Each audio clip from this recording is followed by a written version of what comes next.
देश आजाद होने वाला था, माउंटबेटन प्लान आया, जून 46, और तय हुआ देश का बंटवारा होगा। कैसे होगा, कौन करेगा, उसके लिए एक कमीशन बना जिसका नाम था रेड क्लिफ कमीशन।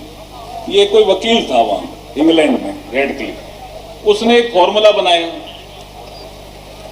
कि 50% जिस प्रांत की आबादी मुस्लिम है या उससे ज्यादा है वो पाकिस्तान में जाएगा, पश्चिमी पाकिस्तान हो चाहे पूर्वी पाकिस्तान हो, और 50% से कम पॉपुलेशन है किसी प्रांत की वो भारत में रहेगा। ऐसे जिलों में भी उसने किया। ये जानकारी क्यों देना चाह रहा हूं, ये बाबा साहब के जीवन से जुड़ी हुई जानकारी है, इसलिए देना चाह रहा हूं। बाबा साहब संविधान सभा में आना चाहते थे महाराष्ट्र से, कांग्रेस ने वहां सभी सीटें भर दी, तो बाबा साहब को लगा कि मैं संविधान सभा में जाऊं कहां से। तो जोगेंद्र नाथ मंडल करके एक अनुसूचित जाति वर्ग के कार्यकर्ता थे, उस समय उनका नाम दल का शेड्यूल कास्ट फेडरेशन था, अनुसूचित जाति फेडरेशन। तो उन्होंने कहा आप बाबा साहब मेरे बंगाल से आ जाओ। तो बंगाल चले गए बाबा साहब, और वहां और लोगों ने भी समर्थन किया, कुछ दलित वर्ग के एमएलए थे उन्होंने भी समर्थन किया। यहां डॉक्टर श्यामा प्रसाद मुखर्जी भी बाबा साहब का यहां समर्थन कर रहे हैं जी, ये ध्यान रखने की बात है। और ऐसे करके बाबा साहब एक जैसूर खुलना एक क्षेत्र था जहां से वो संविधान सभा में पहुंच गए। अब इस रेड क्लिफ ने क्या किया,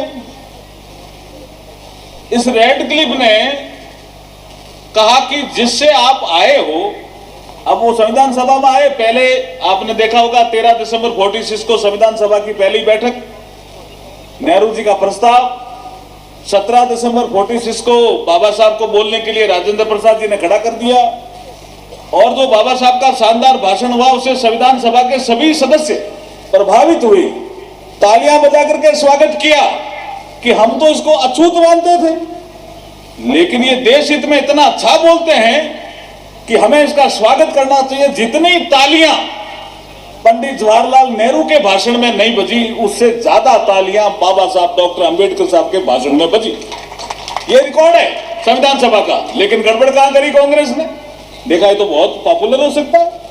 अब वो जैसूर खुलना जहां से वो जीत के आए थे संविधान सभा से, अभी रेड क्लिफ को पता नहीं क्या जची, वो क्षेत्र ही पूर्वी पाकिस्तान में कर दिया, और डॉक्टर अंबेडकर को कहा कि ये पूर्वी पाकिस्तान में चला गया आपका क्षेत्र, इसलिए आप पाकिस्तान की संविधान सभा के सदस्य बन जाओ। बाबा साहब को बहुत गुस्सा आया, उन्होंने कहा मैं जाना ही नहीं चाहता मैं पाकिस्तान, मुझे मजबूरी नहीं है, मैं देश की सेवा भारत में रह करके करना चाह रहा हूं, संविधान सभा में ही रहूं ये जरूरी नहीं है। तो उन्होंने कहा साहब ये तो कोई फॉर्मूला है रेड क्लिफ का, उसमें आप चले गए पूर्वी पाकिस्तान संविधान सभा में सदस्य वहां के बन गए। आप आए, राजेंद्र प्रसाद जी से मिले, राजेंद्र प्रसाद जी से जब मिले उन्होंने कहा साहब मुझे जबरदस्ती क्यों भेजना चाह रहे हो आप पाकिस्तान। बोला कौन भेज रहा है, हमें तो तुम्हारा भाषण इतना अच्छा लगा भाई डॉक्टर अंबेडकर, ये राजेंद्र प्रसाद जी के शब्द है, ये भी रिकॉर्ड है संविधान में, हम तो आपको यहीं रखना चाह रहे हैं। कि नहीं साहब मेरा क्षेत्र कर दिया पूर्वी पाकिस्तान में, जैसूर खुलना जहां से मैं जीत के आया। राजेंद्र प्रसाद जी को लगा भाई कोई गलती हो गई होगी, उन्होंने उस कलेक्टर से रिपोर्ट मंगाई। कलेक्टर ने कहा साहब 50% से ज्यादा जिस जिले की आबादी मुस्लिम हो वो क्षेत्र जाना था पाकिस्तान में, जहां से डॉक्टर अंबेडकर जीत के आए हैं, ये 50% से कम का है, लेकिन फिर भी वो रेड क्लिफ कह रहे हैं नहीं इसको आप पूरी पाकिस्तान में करो, हम क्या करें। तो राजेंद्र प्रसाद जी को लगा कि भाई इनके साथ तो अन्याय हो गया, ये पहला बड़ा अन्याय किया जी कांग्रेस ने, ये चीजें आपको फील्ड में बतानी चाहिए।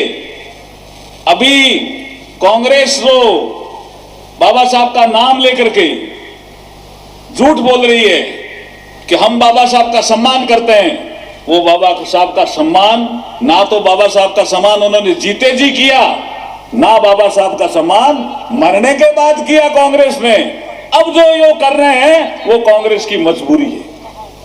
ये पहला उदाहरण दे रहा हूं मैं आपको। रखा जा सकता था जयसूर खुलना, क्योंकि 50% से ज्यादा आबादी हिंदुओं की थी, वहां भारत में रखा जा सकता था, उसको कर दिया पाकिस्तान। राजेंद्र प्रसाद जी ने कहा यार अब क्या करें डॉक्टर अम्बेडकर, तुम तो बहुत विद्वान आदमी हमें लगे, लेकिन अब ये हो गया, अब क्या करें। अब उसमें एक जो विषय आया, आप कहोगे बॉम्बे से कैसे वापस आए जीत करके, एमआर जयकर एक संविधान सभा के सदस्य थे। नेहरू जी ने जो 13 दिसंबर 1946 को एक प्रस्ताव रखा, जो बाद में संविधान की प्रस्तावना बना, उसका विरोध किया एमआर जयकर ने। तो जयकर साहब और कांग्रेस के बीच में तनातनी हो गई। वो बहुत बड़े बैरिस्टर थे, इंटरनेशनल कोर्ट के भी जज रहे, एमआर जयकर। उनको लगा कि भाई मैंने नेहरू जी की आलोचना कर दी, ये कांग्रेस वाले सारे नाराज हैं, मैंने तो अच्छा प्रस्ताव किया, तो उन्होंने इस्तीफा दे दिया, जगह खाली हो गई। जयकर भी बैठे थे वहां। लोगों ने फोन किया, कांग्रेस के लोगों ने, कि संविधान बनाने की प्रक्रिया शुरू हुई है, आप इस्तीफा मत दो, अब सुकून हो जाएगा। जब जयकर साहब को पता लगा कि डॉक्टर अंबेडकर की सीट पूरी पाकिस्तान में भेज दी है, तो उन्होंने कहा मेरा इस्तीफा मंजूर करो, और जो मेरी सीट खाली हो वहां पे डॉक्टर अंबेडकर आना चाहिए। ऐसे एमआर जयकर साहब के लिए भी जोरदार ताली बजा सकते हो आप, नहीं तो बड़ा मुश्किल था बाबा साहब का यहां संविधान सभा में ही पहुंचना। ऐसा कांग्रेस ने जाल बिछाया। ये जाल और नहीं तो क्या है जी, जो फॉर्मूला तय किया था रेड क्लिफ ने, उस फॉर्मूले को भी नहीं माना। ये पहला अपमान किया बाबा साहब का। 28 नवंबर 1890 महात्मा फूले इस संसार से विदा लेते हैं 28 नवंबर 1890, और बाबा साहब इस संसार में आते हैं 14 अप्रैल 1891। इसलिए महाराष्ट्र के लोग कहते हैं फूले ही अंबेडकर थे। अब दूसरा गड़बड़ कहां की, ये आपको बहुत कम किताबों में पढ़ने को मिलेगा। मैं रिसर्च का आदमी हूं, पढ़ता रहता हूं। दूसरी गड़बड़ करी कांग्रेस ने बाबा साहब के साथ जो अन्याय किया, पहला तो ये किया पाकिस्तान में भेज दिया उनका क्षेत्र ही। ये तो एमआर जयकर साहब का भला, उन्होंने इस्तीफा दिया, सीट खाली हो गई, तो फिर ये संविधान सभा में आ गई। दूसरी गड़बड़ क्या की, अंतरिम गवर्नमेंट बनी। अंग्रेजों ने कहा हम जाएंगे, एक अंतरिम गवर्नमेंट बनाओ, तो एक अंतरिम गवर्नमेंट बनी 1946 सितंबर में। तो अंग्रेजों ने कहा अभी 14 लोग मंत्रिमंडल में आप लीजिए। तो उन्होंने कहा फॉर्मूला क्या होगा, तो नेहरू जी ने और अंग्रेजों ने मिलकर एक फॉर्मूला तय किया कि 5 तो हिंदू स्वर्ण जाति के हिंदू होंगे मंत्रिमंडल में। जो चुनाव होगा वो 51-52, ऐसा अंग्रेज कह रहे थे, भी 2-3 साल लगेंगे, आपके डिलिमिटेशन आएगा, सीटें तय होगी। इसलिए एक अंतरिम गवर्नमेंट बनाओ, और नेहरू जी को उसका अध्यक्ष बनाया, वो बाद में प्रधानमंत्री कहलाए।